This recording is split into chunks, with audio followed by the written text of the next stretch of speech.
So you're thinking about planning a trip to Walt Disney World? Everything you need to know coming up next.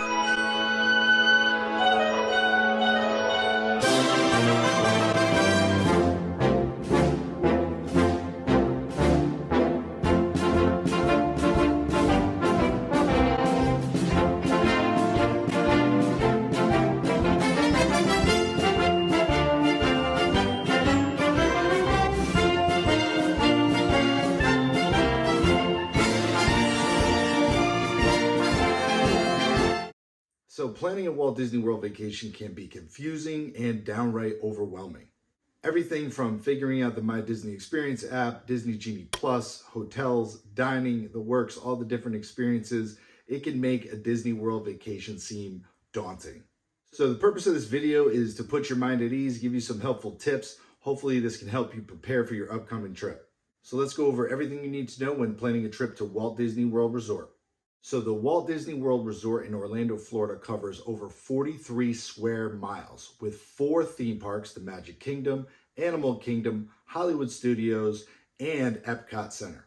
In addition, you have 2 water parks, Typhoon Lagoon and Blizzard Beach. You have 4 golf courses, 2 mini golf courses, and you have a boardwalk area with a couple shops and restaurants. And finally, you have Disney Springs, which is the downtown of Walt Disney World Resort, with dining, shopping, and entertainment. Another thing you're going to want to do is download the My Disney Experience app if you have not already done so. You can go on and sign up and log in. You definitely need an account. So you definitely want to make sure all your information is streamlined into one spot, either on your app or you can use a website browser and check out the My Disney Experience that way.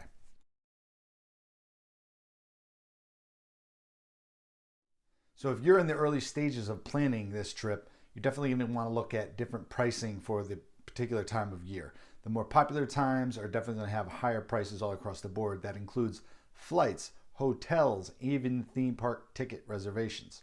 So you definitely want to get a feel for when you can go. And if possible, if you're flexible, you definitely want to go in off-peak times. The best thing you can do is kind of check peak crowd calendars and figure out when's the most popular times and when's the least popular times. But generally, if you check the hotel reservations and flights, the prices will tell you. So after you look at peak and off-season times, you want to figure out how long you're going to go and what your budget is. You want to figure out what is most important to your family. So is it staying at a deluxe resort? Is it going to be spending money on dining experiences? Is it going to be more days in the theme park, park hopper options? So you want to figure all that out, figure out what is the must-dos versus nice-to-dos. So after you figure out how long and when you're going, you're going to want to create a loose tentative plan. What I mean by this is figure out what days you'd go to parks. Would you do park hopping? Which days would you lounge at the resort? Which nights would you go to Disney Springs and eat out? So figure out all of that. If you're a golfer, you'd want to plan some tee times and things like that. Maybe create a Google Doc and send it to everyone in your family and have them chip in with things they'd like to do.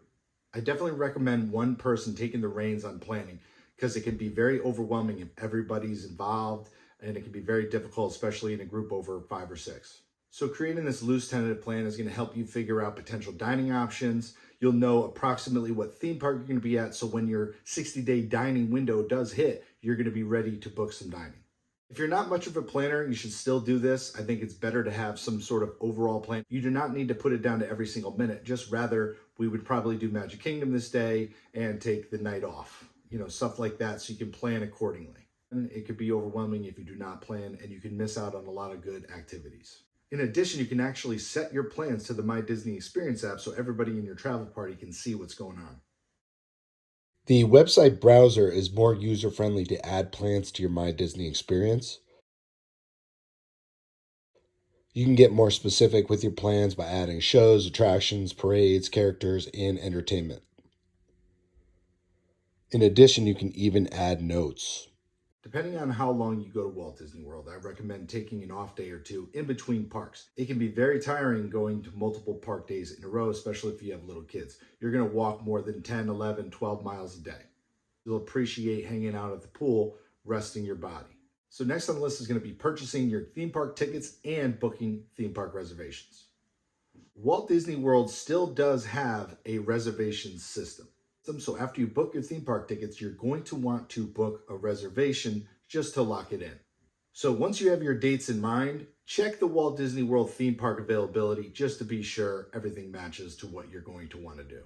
Now, if you're just booking a one-day, one-park ticket, you do not need to have reservations. You simply pick the day you want to book and you pay for that particular ticket. No reservation needed. Next, determine the amount of park days you're going to want to book with your theme park tickets and determine whether you want to do a park hopper option.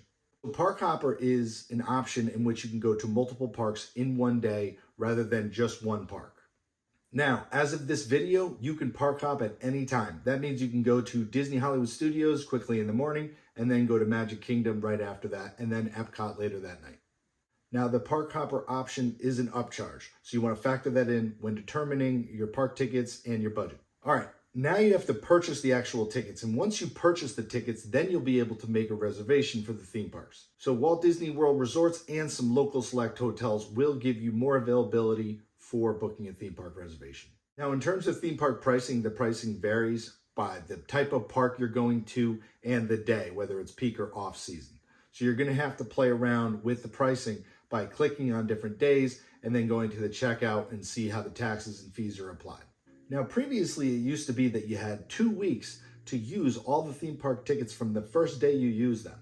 Now, it's a little different. Now, Walt Disney World kind of wants you to use them a lot quicker. Not a big fan of this, but it is what it is. So, for example, if you buy 3 days of park tickets, you have to use them within 5 days. So that really only gives you 2 off days. So keep that in mind when planning your trip. Now, the Walt Disney World water parks, Typhoon Lagoon and Blizzard Beach, are also additional tickets. They do not count towards your park hopper option or your regular theme park admission to a Magic Kingdom or an Epcot. You have to buy those separately. All right, next up is planning your Disney dining. Now, if it's within 60 days that you're going to Walt Disney World, maybe a last minute trip, you want to get right on and book some potential restaurant reservations. You want to start figuring out dining options. Check all the different menus, figure out what the experience is going to be, figure out a budget. So in terms of Disney dining, you can book dining 60 days out from the current date. So what that means is 60 days from today's date, people can get on there and book their Disney dining reservations. This is important if you're planning on going to the popular restaurants like Ohana or Chef Mickey's. And that's why I mentioned before, you definitely want to have a park plan, because if you don't have a park plan, it's hard to plan the dining and you might get all screwed up. So if you have a tentative park plan, you can basically gear towards certain restaurants right at that 60-day window. At 7 a.m., you can get on there and you can book some dining reservations.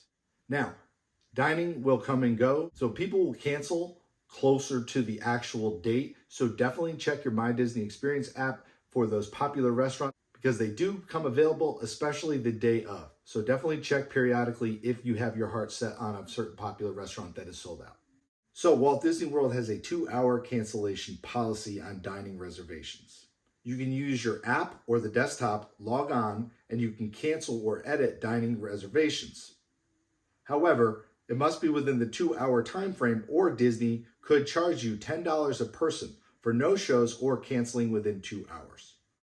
So after you've determined your theme park reservations, dining, etc., you're now going to want to think about your Disney World resort. You're going to want to weigh the pros and cons of staying off property and on property. So staying off property, obviously, you can get probably better value. You can stay at some, more name brand hotels like JW Marriott for pretty cheap, but you're going to have to factor in transportation and the fact that you're off the Disney bubble. But you can find some great hotels out there or in Orlando. We love the Gaylord Palms Resort and Convention Center, but there's plenty out there in Orlando.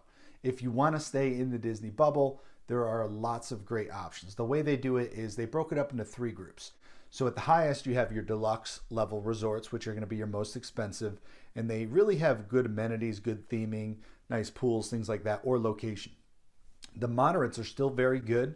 You might not have as good of amenities inside the room, but they're still very good and very well themed. You also have your value resorts, which are good themed, but the rooms are maybe not as nice as the deluxe, etc. And there might not be, full amenities. The bus services might not be as good as the deluxe kind of service.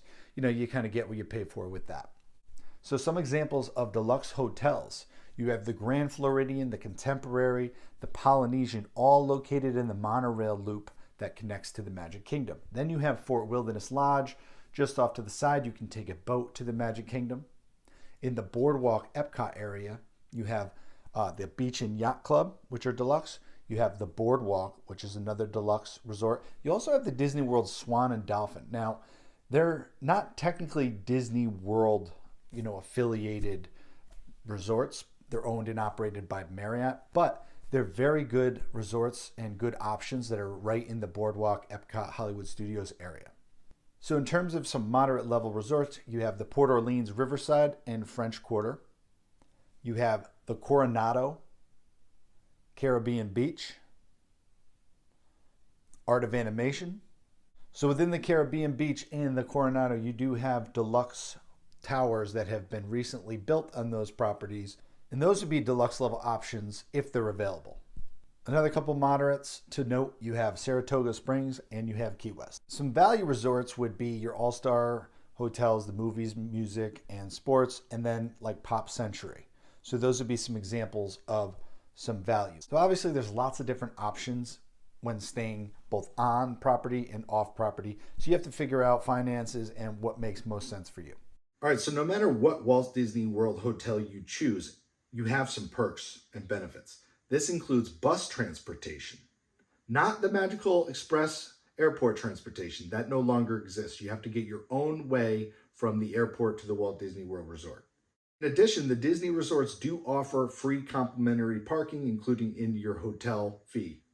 Another perk of staying at the Walt Disney World Resort hotels and some of the local non-Disney hotels is they offer early entry 30 minutes before the official park opens. Now, this is important if you want to get in there, get a bite to eat, do some shopping, or just relax before the craziness of the park open. It can get you in there pretty early. All right, now let's take a look at Disney Genie Plus and the Lightning Lane. Now, in order to use Disney Genie Plus to its fullest, you have to have your park reservations linked to the app.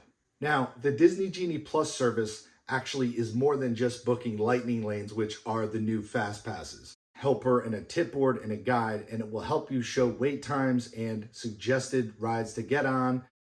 So the Disney Genie Plus gives you a tip board, it gives you options that are around during the park day, but it's something you're really going to use the day of the park visit. You can start using the My Disney Experience app, Genie Plus, to start planning some major things that you want to do when you get to the theme parks. Lightning Lane allows you to use a faster line than the regular standby line. The Lightning Lane gives you priority boarding of a certain ride, but that does not mean there is no wait. You can wait 40 minutes sometimes on these Lightning Lanes. So now to book Lightning Lanes with Disney Genie Plus, it is an upcharge. So obviously that's a controversial thing since Fast Passes used to be very free. So the prices vary for that upcharge depending on, again, the park and the time that you go. So again, Disney Genie Plus has replaced the old Fast Pass system. It is an upcharge. If you decide to use Disney Genie Plus, you can book your first Fast Pass ahead of time at 7 a.m. on the day of your park visit.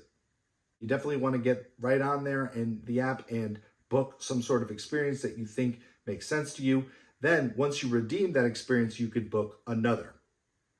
Now, the popular attractions are going to book up and you're going to run out of lightning lanes. It does not guarantee you're actually going to use the lightning lane the whole day. That's one of the negatives of the Disney Genie Plus lightning lane system. A lot of the more popular rides that allow lightning lane will not have it later in the day. So you pick one or two that you're really going to want to do lightning lane for, and you're going to use it for those in your first couple of tries. So if you decide to purchase Disney Genie Plus in lightning lane, there are select rides that actually are not on the Lightning Lane list.